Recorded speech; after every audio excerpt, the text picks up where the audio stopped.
মাথা ব্যথার কোনো আমল আছে কিনা?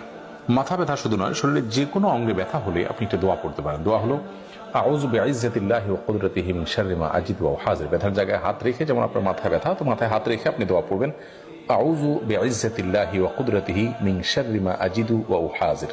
দোয়াটি ভাষ্যে কিছুটা ভিন্নতাও আছে কোনো কোনো বর্ণায়, যেটি বলেছে এটিও একটি বর্ণায় আছে, অথবা আপনি এটি পড়তে পারেন আউযু বিইজ্জাতিল্লাহি ওয়া কুদরাতিহি, অর্থাৎ আল্লাহর ইজ্জত, আল্লাহর সম্মান এবং আল্লাহর কুদরতের মাধ্যমে আমি আশ্রয় প্রার্থনা করি মিন শাররি মা আজিদু ওয়া উহাযির, আমি যে কষ্ট অনুভব করছি এটির ক্ষতি থেকে, অনিষ্ট থেকে আল্লাহর কাছে আশ্রয় চাচ্ছি।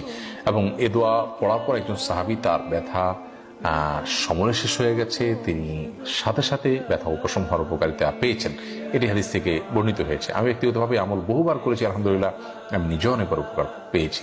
কখন যদি উপকারিতা আমরা না পাই, তাহলে সেক্ষেত্রে আমার কোনো ত্রুটির কারণে সেটি হচ্ছে না, হাদিসে বর্ণনা কখনো ভুল বা মিথ্যা নয়।